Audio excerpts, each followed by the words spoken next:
Alhamdulillah, salatu wassalamu ala rasulillah wa ala alihi wa sahbihi wa sallama taslima. Nah, kita berkumpul lagi di tempat yang berkah ini dalam rangka menambah perbendaharaan ilmu agama kita. Kita belajar untuk meningkatkan ubudiyah, penghambaan diri kepada Allah. Karena dengan inilah ilmu dimuliakan. Kalau bukan untuk tujuan ini, maka ilmu itu seperti yang lainnya. Umahat mungkin masih butuh bicara dulu ya. Tadi kasih waktu 5 menit.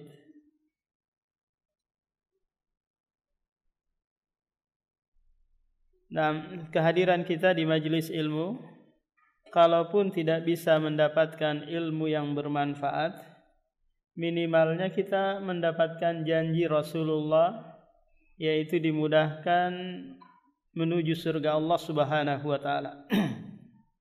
Nah, kalau ada seorang kakek berkata kepada gurunya, "Ya Syekh, saya sudah 10 tahun belajar menghadiri majelis ilmumu, tapi saya enggak mendapati apa-apa.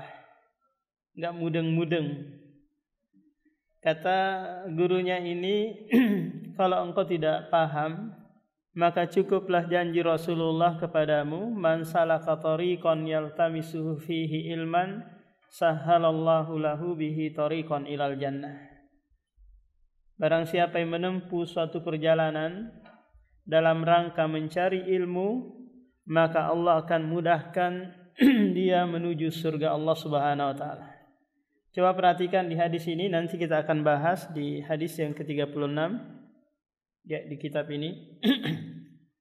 Rasulullah tidak mensyaratkan persentasi ilmu yang kita dapati. Apakah 0% atau 1% yang kita dapati? Enggak. Tapi Anda menempuh jalan saja, hadir saja di majelis ilmu, maka itu adalah sebab Allah mudahkan Anda menuju surganya. Belum lagi didoakan oleh penduduk langit dan penduduk bumi. Dimohonkan ampun kepada Allah Subhanahu wa taala, karena dengan baiknya penuntut ilmu maka akan berdampak baik pula bagi alam semesta ini.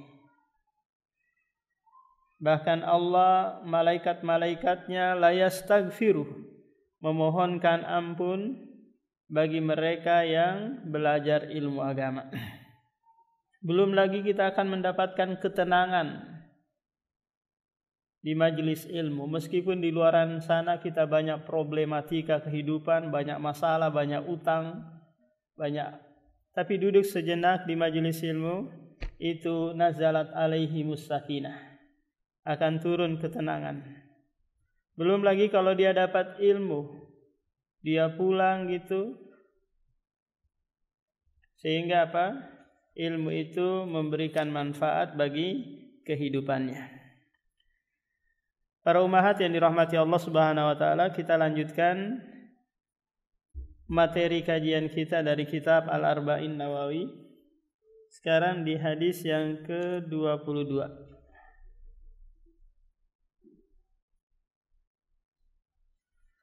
Kita baca bareng dulu. An Abi Abdillahi, ya. An Abi Abdillahi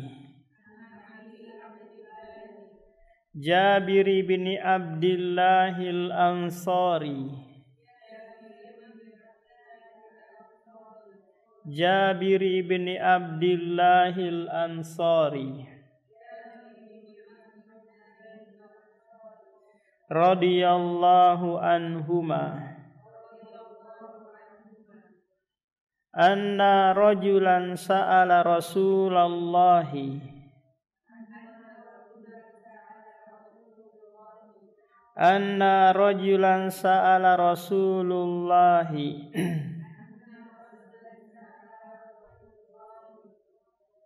sallallahu alaihi wasallam, faqala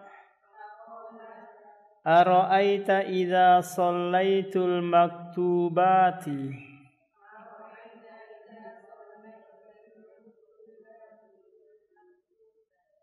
Ara'aita idza shallaitul maktubati.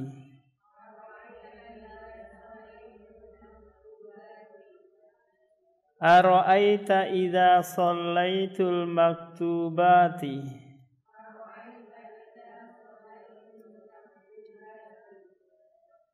Wa sumtu ramadhana. Wa sumtu ramadhana. Wa ahlaltul halalah. Wa ahlaltul halalah. Wa harramtul haramah. Wa harramtul haramah. Wa lam azid ala dzalika.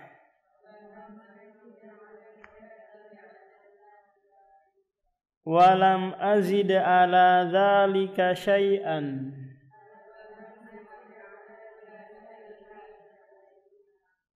A'adkhulul jannata. A'adkhulul jannata. Qala na'am. Qala na'am. Rawahu Muslimun. Rawahu Muslimun. Wa makna haramtul harama. Di situ ada di bawahnya. Oh, itu perkataan Imam Nawawi. Dari Abu Abdillah, ini kunyah dari sahabat mulia Jabir bin Abdillah Al-Ansari. Jadi Jabir dan Abdullah bapaknya, keduanya adalah sahabat. Maka doanya apa? Radhiyallahu anhuma. Kalau hanya anaknya saja yang sahabat, maka radhiyallahu anhu. Anna rajulan, bahwasanya seorang pemuda. Pemuda di sini adalah Nu'man ibnu Qawqalin. Qawqalin. Nama pemuda di sini adalah Nu'man ibnu Qawqalin.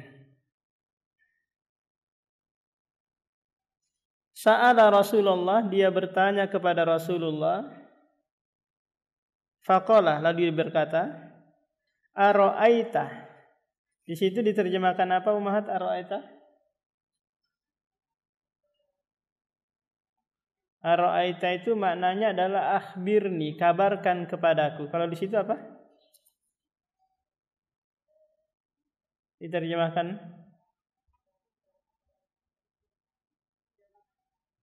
apa pendapat Anda gitu.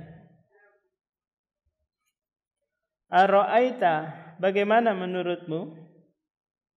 Idza shallaitul maktubati, apabila aku mengerjakan salat-salat wajib, berpuasa di bulan Ramadan, menghalalkan yang halal, mengharamkan yang haram, apakah aku akan masuk ke dan aku tidak menambah atas hal itu?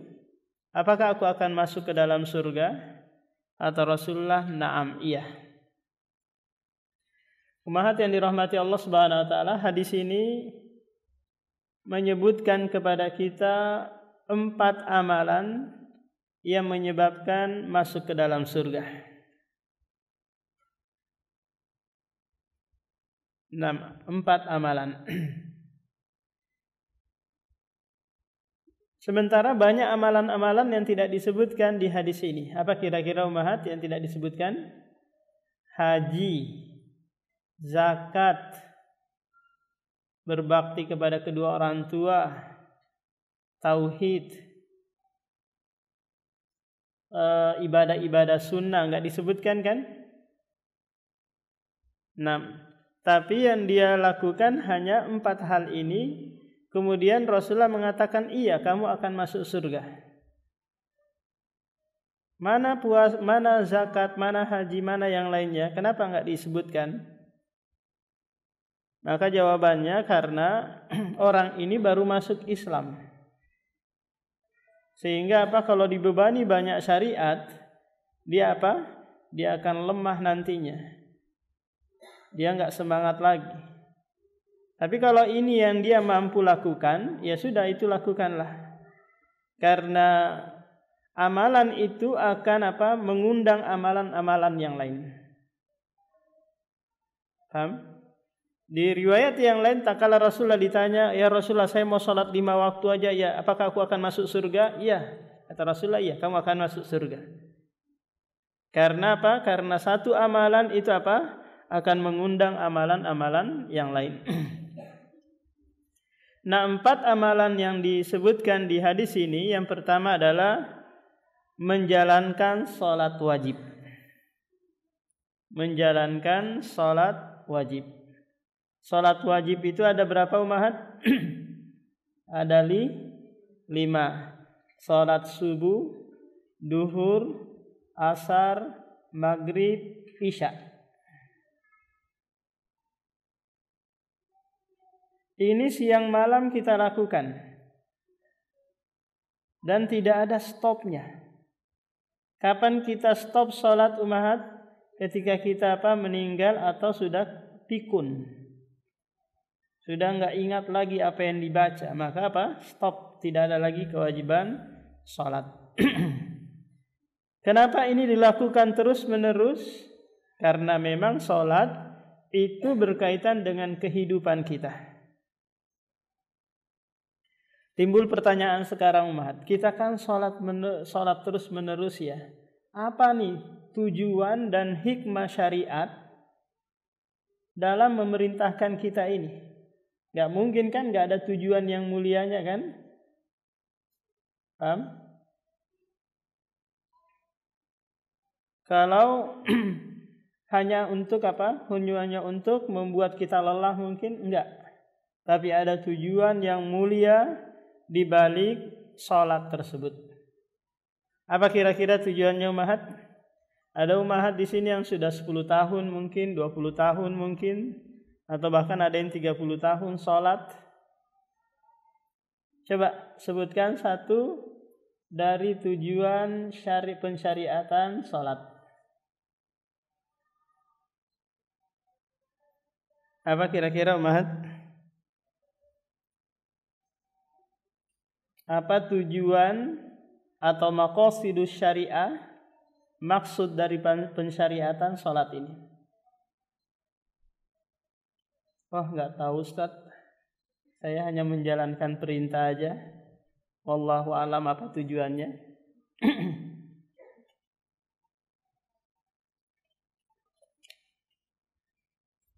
Nah, jadi agak kita berikan garis besar dulu umahat bahwa syariat kita datang itu memiliki 5 maksud, 5 tujuan. Syariat kita datang memiliki apa? Memiliki 5 tujuan. Apakah itu nanti perintah ataukah larangan, semua mengarah kepada 5 tujuan ini. Yang pertama adalah hifduddin, menjaga agama. Tujuan agama ini datang menjaga agama. Sehingga nanti diperintahkan tauhid, dilarang syirik, diperintahkan mengikuti sunnah Rasulullah, dilarang menjauhi bid'ah. Paham? Tujuannya apa? Agar agama Anda terjaga. Ini tujuan yang pertama. Tujuan yang kedua adalah hifdun nafsi, menjaga jiwa. Maka diperintahkan kita apa? Makan, minum, nggak boleh membunuh jiwa orang lain. Agar apa? Agar jiwa kita terjaga. Kemudian yang ketiga adalah hifdun nasl, menjaga keturunan. Sehingga apa? Kita diperintahkan untuk menikah, tidak boleh pacaran, tidak boleh kumpul kebo. Agar apa? Agar keturunannya terjaga. Kemudian yang keempat adalah hifdul aql, menjaga akal. Kita diperintahkan apa? Mentadaburi, memahami Al-Quran, memahami alam semesta ini agar akal kita terjaga. Kita dilarang minum khamar, obat-obatan yang itu merusak akal kita. Kemudian yang terakhir adalah hifdul mal, menjaga apa? Menjaga harta. Sehingga apa? Kita dianjurkan untuk berusaha, bekerja agar apa? Agar kita tidak mengambil harta orang dengan cara yang batil. Kita dilarang mencuri, merampok, korupsi dan yang lainnya agar harta orang lain terjaga. Jadi kalau kita perhatikan seluruh perintah dan seluruh larangan dalam agama kita, semuanya mengarah kepada 5 penjagaan ini. Nah, kita kembali kepada pembahasan tentang sholat. Sholat ini umahat tujuan utamanya adalah hifdul din, menjaga agama. Menjaga agama yang kita apa? Yang kita anut, yang kita jalankan. Karena sholat itu adalah tiang agama. Jika sholat Anda sudah berantakan, sudah Anda tinggalkan, maka ditakutkan agama yang Anda pegang itu bisa apa? Rusak, bisa hancur. Sebagaimana rumah yang tiangnya sudah roboh gitu, hancur, maka rumah itu juga akan rusak.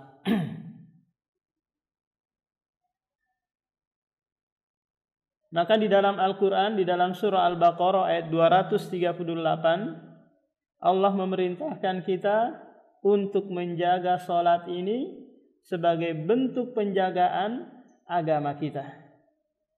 Allah berfirman, "Hafidhu 'alas sholawati was sholatil wusta wa qumu lillahi qanitin." Jagalah sholat-sholat kalian dan jagalah sholat asar kalian. Agar apa? Agar kalian senantiasa qanitin, yaitu menjalankan ibadah karena Allah Subhanahu wa taala.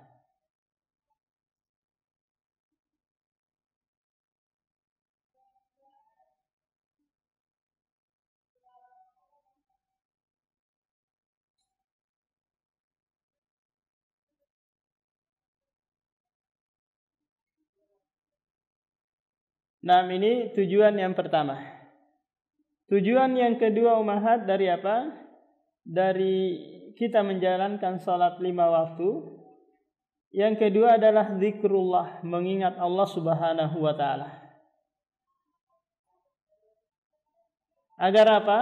Agar kita tidak lalai, agar kita tidak memperturutkan hawa nafsu, agar kita apa? Tidak terlena dengan dunia, tidak sedih dengan apa?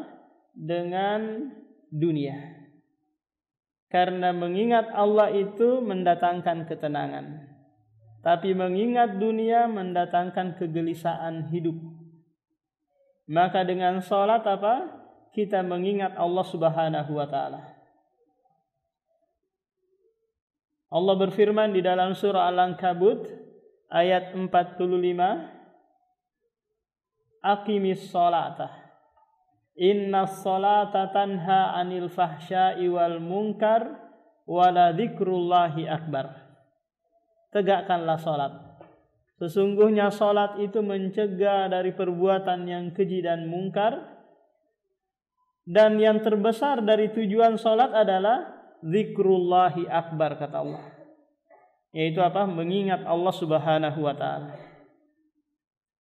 Maka kalau orang sholat tapi tidak mengingat Allah, maka tidak ada kewajiban sholat baginya. Paham, Mat?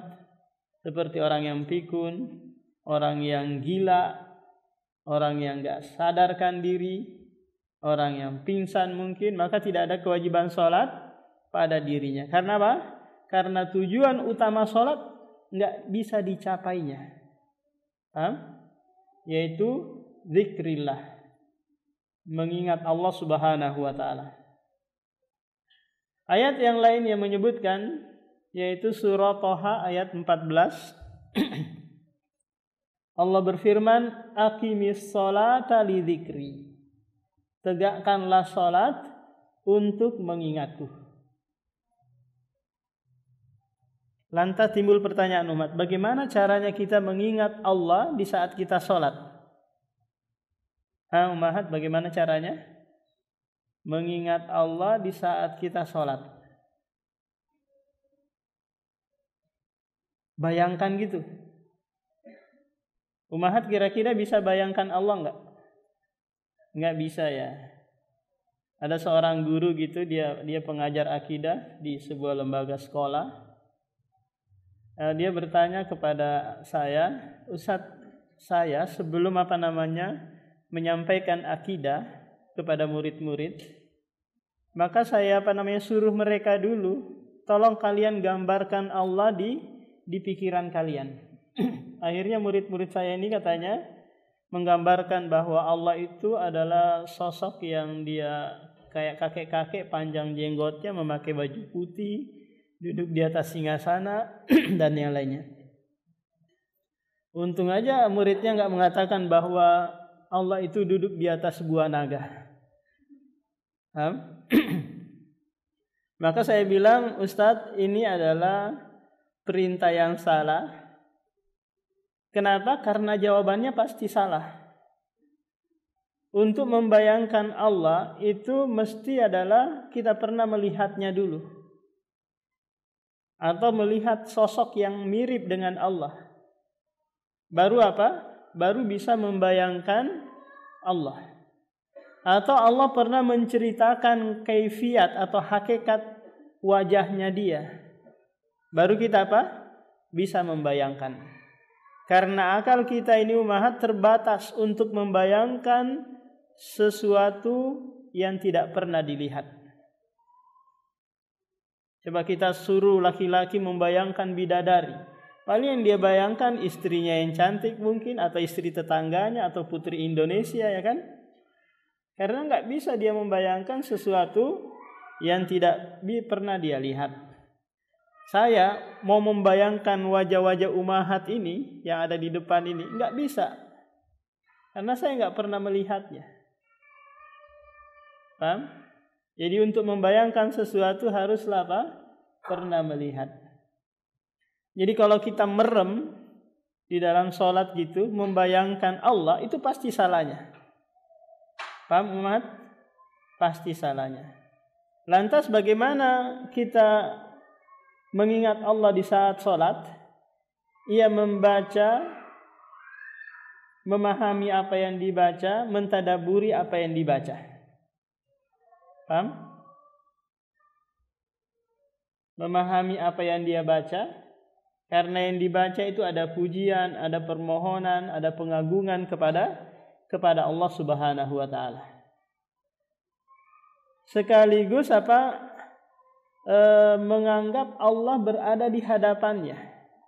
Ini agak sulit ya umat ya, menghadirkan sifat muraqabah seperti ini. Seakan-akan Allah berada di hadapan kita. Atau menghadirkan minimalnya Allah memperhatikan kita. Ini bagian dari zikrullah, mengingat Allah di saat kita sholat. Maka dari sini nanti akan mendatangkan umat? Mendatangkan kekhusyuan, ketenangan, kelezatan di saat kita menegakkan sholat. Kita nggak mau terburu-buru menyelesaikan. Kenapa? Karena kita merasa berduaan dengan Allah Subhanahu wa taala. Kalau seseorang itu berduaan dengan kekasihnya, enggak mau sebentar kan? Pasti akan berlama-lama. Bermunajat, berbisik-bisik dengan Allah Subhanahu wa taala.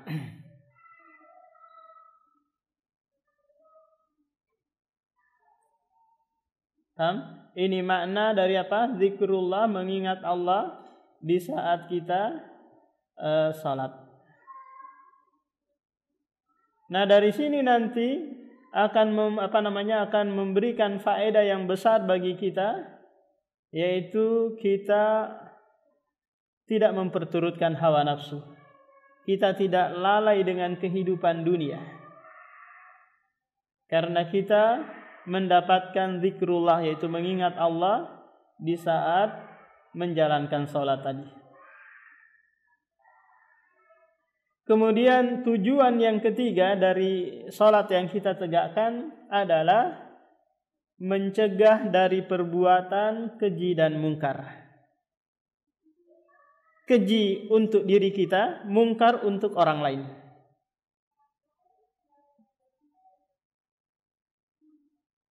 Ini tujuan yang besar juga dari apa? Dari sholat yang kita lakukan. Bisa apa? Bisa mencegah kita dari perbuatan-perbuatan yang itu menzalimi diri sendiri dan orang lain.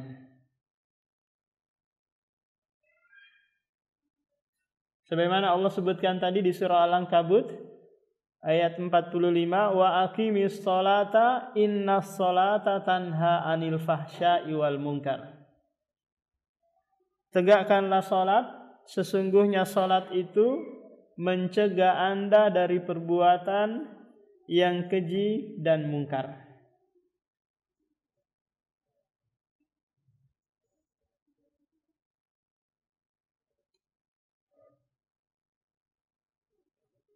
Apa bentuknya kira-kira umahat?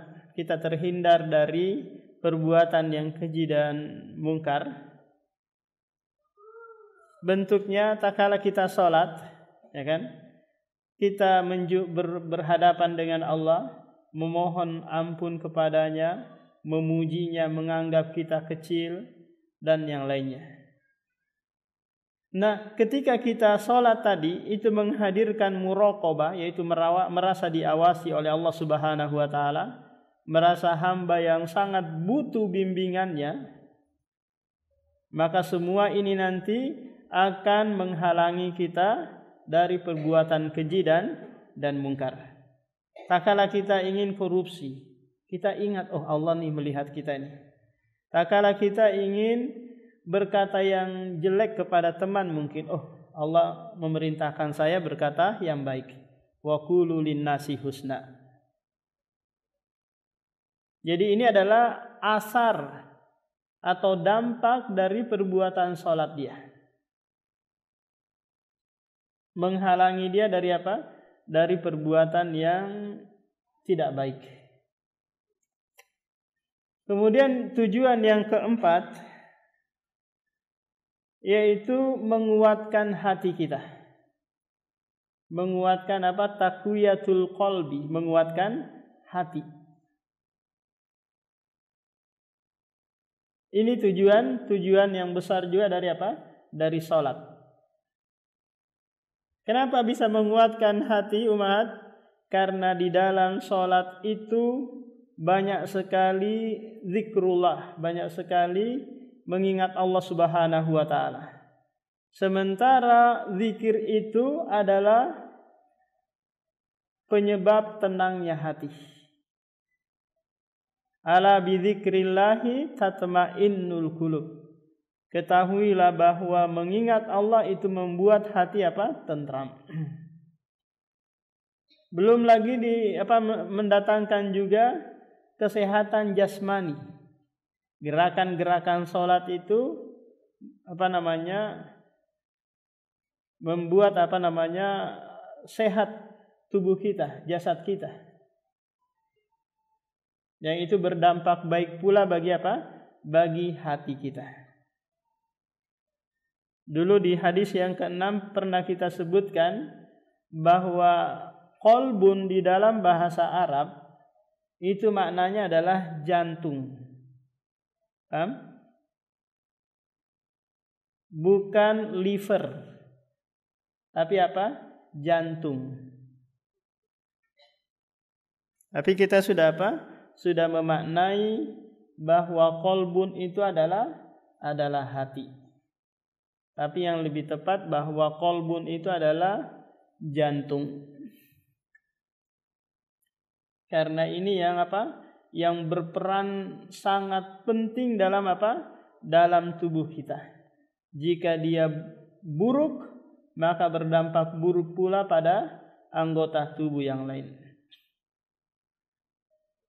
Kemudian tujuan yang terakhir dari salat yang kita lakukan ummahat adalah ta'zimullah, mengagungkan Allah Subhanahu wa taala. Mengagungkan Allah. Dengan apa kita agungkan Allah Subhanahu wa taala? Dengan perbuatan dan ucapan. Coba kita perhatikan sejenak ummahat ya. Tak kala kita salatkan, kita mengangkat tangan. Apa yang kita ucapkan ummahat? Allahu Akbar. Apa ucapan ini, makna dari ucapan ini? Mengakui bahwa kita manusia ini adalah hamba makhluk yang kecil. Seluruh makhluk itu kecil, Allah saja yang maha besar. Paham? Besar dari sisi zatnya, besar dari sisi perbuatannya dan segala-galanya. Tak kala kita ruku, kita ucapkan apa? Subhana Rabbil Azim. Tak kala kita sujud, kita ucapkan lagi Subhana Rabbil A'la. Padahal kita apa ummahat? Merendahkan sesuatu yang paling tinggi di antara tubuh kita. Yaitu apa? Kepala kita. Kita tundukkan kepada zat yang maha tinggi, yaitu Allah Subhanahu wa taala. Sambil kita mengucapkan apa? Subhana Rabbil Al-A'la. Maha suci Dia yang maha tinggi.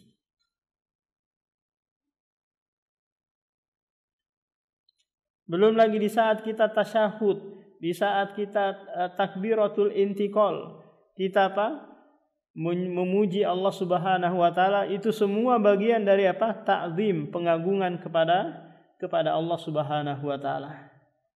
Belum lagi tak kala kita baca Al-Fatihah. Di situ ada pujian, ada doa, ada pengakuan dari hamba tentang apa? Tentang butuhnya dia kepada Allah Subhanahu wa taala. Ketika dia mengucapkan iyyaka na'budu wa iyyaka nasta'in. Hanya kepadamu kami menghambakan dan hanya kepadamu kami meminta tolong. Perbuatan ibadah saya tidaklah bisa akan terwujud kecuali dengan pertolongan.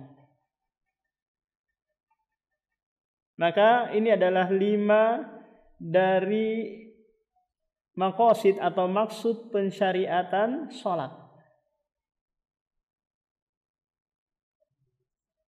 Sehingga apa? Sehingga menambah kita bersemangat lagi untuk menjalankan salat yang itu diwajibkan bagi kita. Kita ulangi tadi apa ummahat tujuannya? Yang pertama adalah hifdzuddin, menjaga agama. Yang kedua adalah zikrullah, mengingat Allah Subhanahu wa taala. Kemudian yang ketiga, mencegah kita dari perbuatan keji dan mungkar. Yang keempat, menguatkan hati kita. Yang kelima, ta'zimullah, mengagumi Allah Subhanahu wa taala. Wa may yu'azzim sya'airallahi fa innahu min taqwal qulub. Barang siapa yang mengagumi syariat Allah, maka itu adalah bagian dari apa? Dari ketakwaan hati. Ini amalan yang pertama. Amalan yang kedua adalah wasumtu Ramadan. Aku berpuasa di bulan Ramadan. Ramadan itu mahat berasal dari kata romdo. Romdo itu panas yang bersangatan. Namanya apa? Romdo. Sehingga Ramadan itu pasti terjadi di musim panas. Itu pasti umat. Paham? Pasti apa? Musim panas. Dan di situ adalah puncak-puncaknya sehingga korma-korma itu jadi matang. Karena korma kematangannya itu membutuhkan panas yang tinggi, cuaca panas yang tinggi. Kalau di Arab bisa mencapai 50 atau 60 derajat panasnya. Sampai kalau kita di Yaman dulu nginjak lantai saja nggak sanggup. Saking nginjak pasir itu kipas angin itu mengeluarkan hawa panas. Wudu di keran juga nggak sanggup karena air jadi panas. Lantai dan yang lainnya. Sehingga disiasati dengan dengan kipas anginnya itu dikasih air mengalir di belakangnya biar ada udara dingin keluar. Puasa di bulan Ramadan ini merupakan kewajiban 1 kali dalam setahun kan umat? Ya. Kewajiban 1 kali dalam setahun. Kenapa puasa tidak seperti sholat? Diwajibkan setiap hari. Kenapa kira-kira umat? Karena Allah tahu bahwa hambanya itu tidak sanggup. Karena puasa itu umat berkaitan erat dengan dengan syahwatul butun wa syahwatul farj. Syahwat perut dan syahwat kemaluan. Paham? Ini, puasa itu berkaitan erat dengan syahwat perut dan syahwat kemaluan. Kalau ini disuruh setiap hari menahan, nggak sanggup hambanya. Mau makan, puasa lagi.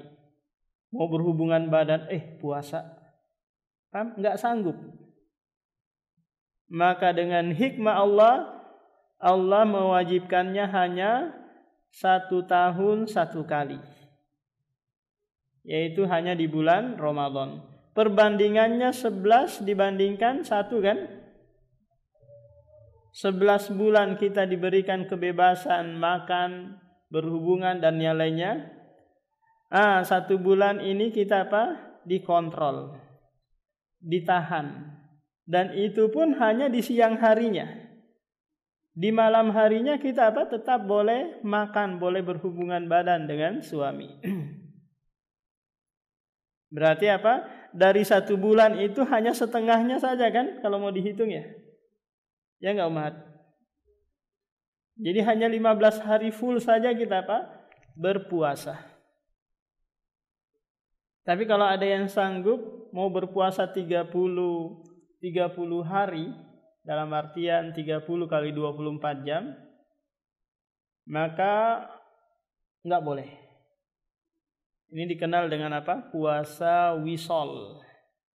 Bukan puasa risol. Puasa wisol itu maksudnya gini umat. Siang ini dia puasa, ya kan? Ketika datang waktu maghrib dia nggak buka, dia lanjut lagi puasa di malam harinya. Nah ketika datang waktu sahur dia nggak sahur lagi, lanjut lagi puasa di siang harinya. Ini namanya puasa wisol. Dan ini khusus bagi Rasulullah. Umatnya jika ingin puasa wisol maka sampai sahur saja. Ketika datang waktu maghrib maka dia enggak berbuka, tapi ketika datang waktu sahur dia sahur, kemudian lanjut lagi puasanya besoknya. Paham umat? Kalau ada umahat mau nih puasa seperti itu, maka sampai batas sahur saja. Namanya puasa wisol, bukan puasa risol.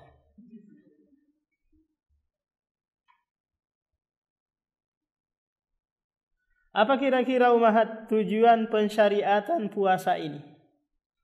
Kita sering dengar ayatnya, sering mendengarkan dari ustadz-ustadz yang ada tentang tujuan terbesar dari puasa.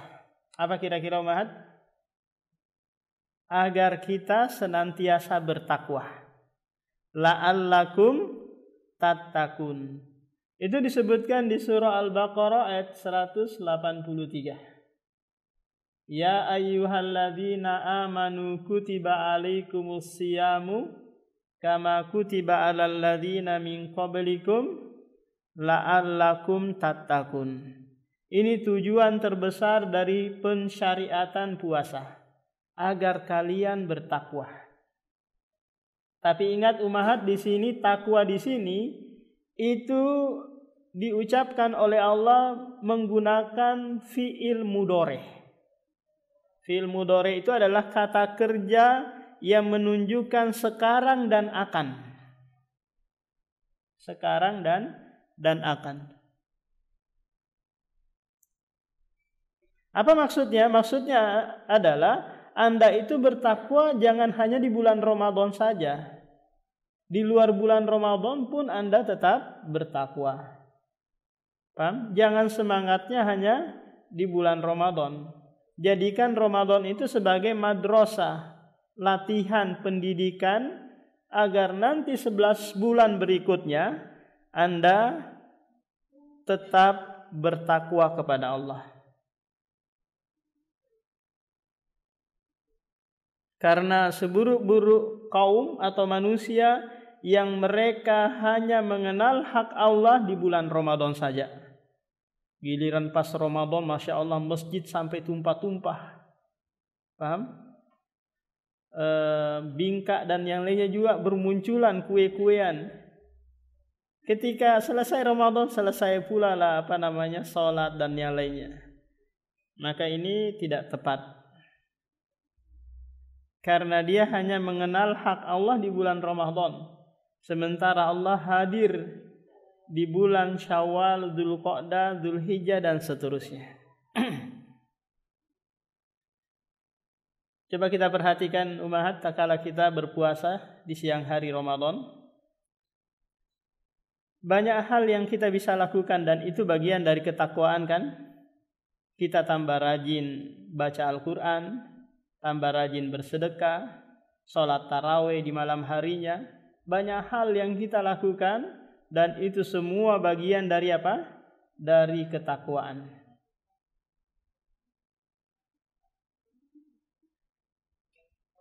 Yang terbesar dari hal itu adalah apa? Adalah puasa itu sendiri, umat.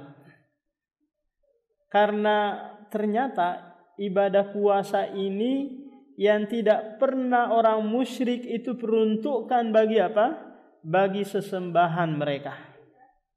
Tidak pernah sedikit pun mereka peruntukkan bagi apa? Bagi patung, bagi nabi, bagi siapa saja enggak pernah. Mereka hanya memeruntukkannya untuk Allah Subhanahu wa taala. Jadi ini tujuan yang pertama, yaitu apa? Agar kita bertakwa terus-menerus. Tujuan yang kedua adalah agar kita menjadi hamba Allah yang ikhlas dalam beribadah. Coba perhatikan umat. Di sini ada yang puasa enggak? Ada yang puasa hari Kamis? Puasa Kamis? Insya Allah. Kalau enggak ditanya umat, kita enggak tahu dia sedang berpuasa kan? Beda dengan orang yang sholat, kita tahu dia sedang ibadah sholat, ada gerak-gerakannya kan? Demikian juga tak kala orang bayar zakat, ketahuan ada uang yang dia setor.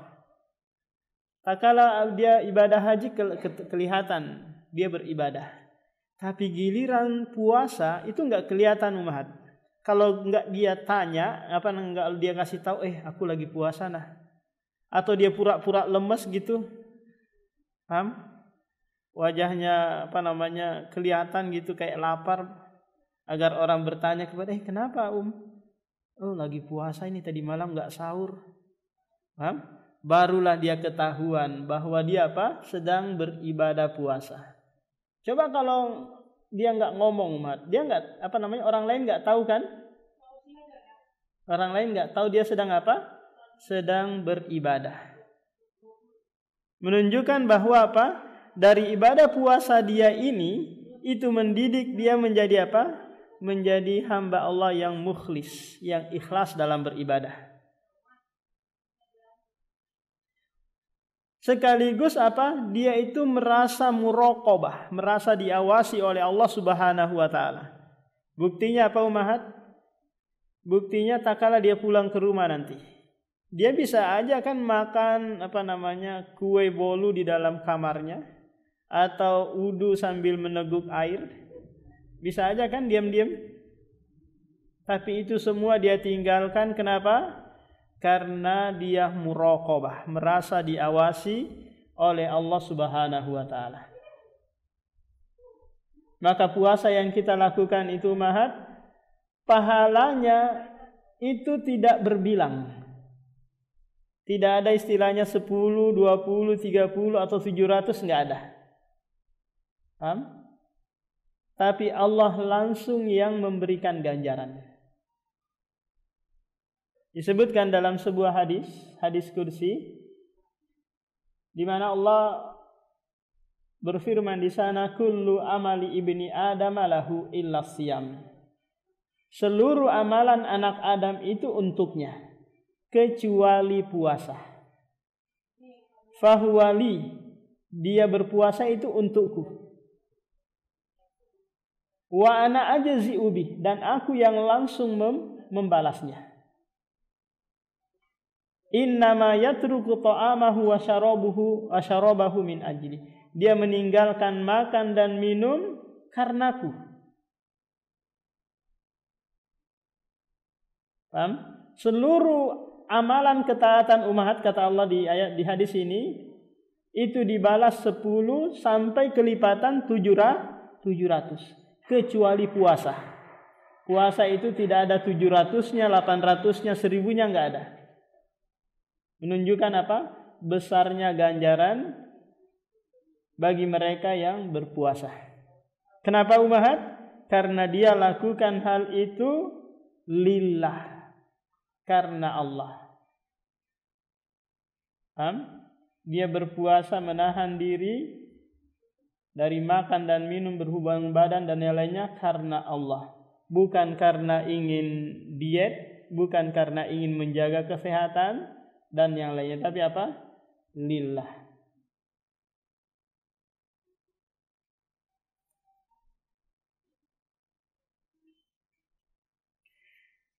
Nah, kemudian amalan yang ketiga dari hadis ini, wa ahlaltul halalah.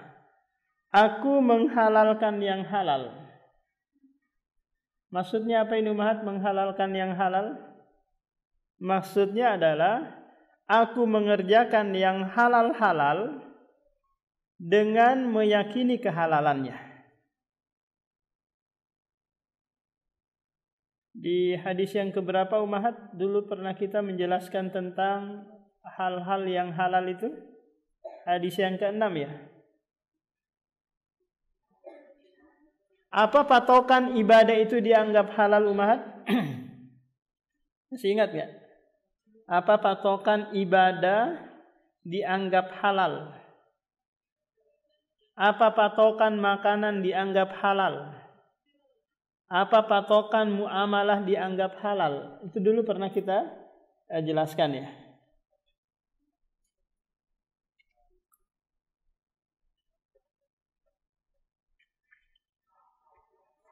Nah, jadi si penanya di sini mengatakan bahwa wa ahlaltul halala. Aku mengerjakan semua yang halal-halal, yang dihalalkan oleh Allah dan Rasulnya. Apakah itu berupa ibadah, akhlak, muamalah, makanan, semuanya aku akan lakukan.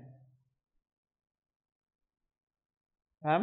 Apa-apa saja yang dibolehkan, diperintahkan atau dianjurkan oleh syariat, maka saya lakukan.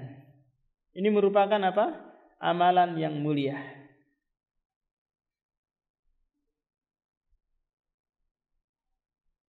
Kenapa? Karena dia membatasi dirinya dengan sesuatu yang halal-halal saja.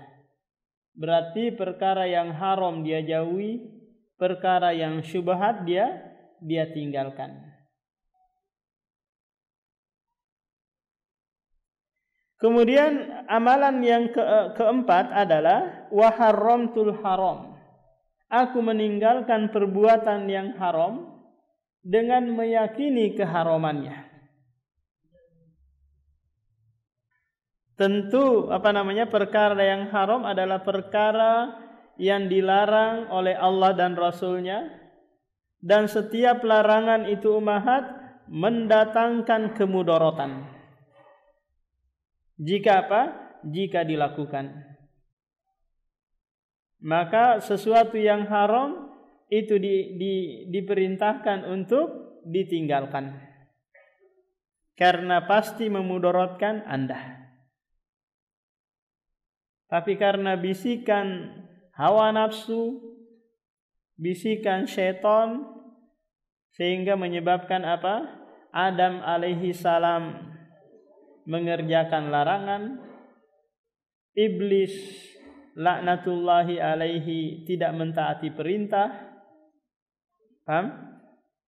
Sehingga Allah Subhanahu wa taala murka kepadanya.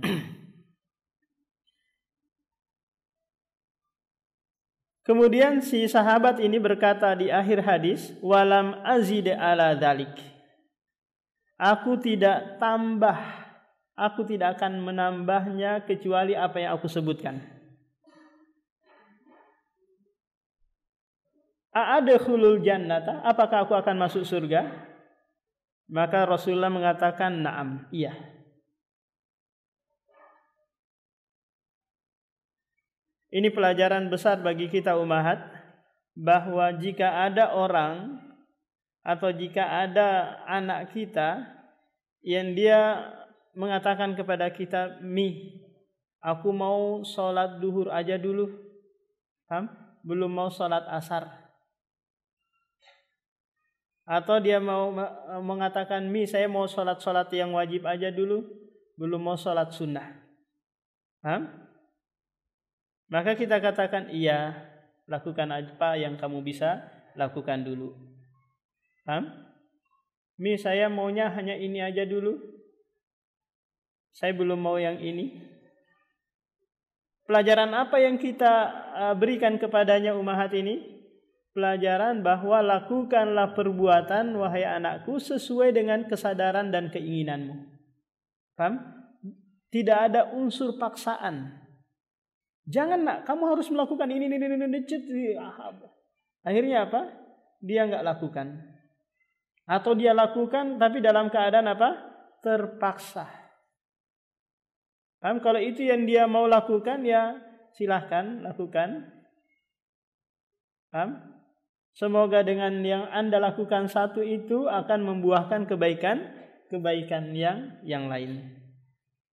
Karena jazaul hasanati al hasanatu ba'du. Balasan kebaikan amalan itu adalah amalan setelahnya. Ada amalan-amalan yang lain lagi yang dia lakukan. Ini adalah siasat politik dari Rasulullah agar sahabat ini tetap bersemangat dalam dalam ketaatan. Kalau Rasulullah mengatakan tidak, kamu tidak akan masuk surga. Kenapa? Karena masih banyak amalan yang kau akan tinggalkan. Kamu tinggalkan sholat, tinggalkan haji, zakat, berbakti kepada kedua orang tua, sunnah-sunnah kamu akan tinggalkan. Paham ummahat? Karena kan enggak disebutkan itu.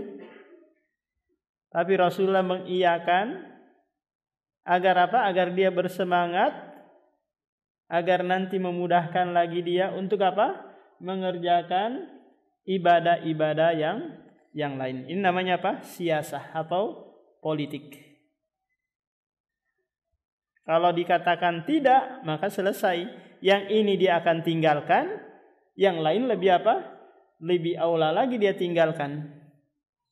Tapi kalau ini dia kerjakan, semoga dengan ini akan dia lanjutkan lagi dengan amalan-amalan yang lain.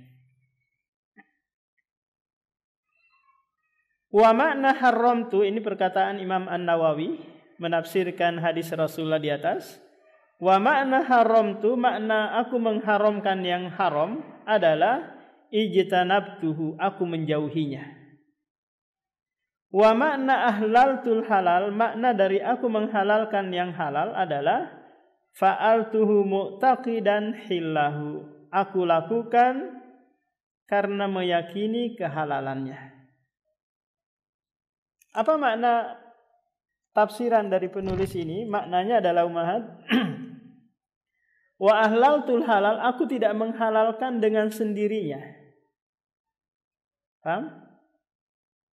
Kalau kehalalan itu diberikan kepada manusia, kamu halalkan aja apa yang kamu mau halalkan, selesai yang enak-enak nanti dihalalkan kan?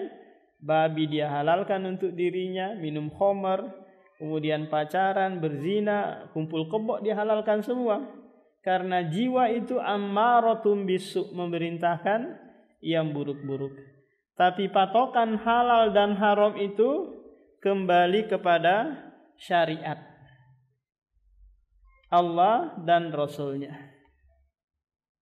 Karena dia yang lebih tahu kemaslahatan kita daripada kita sendiri.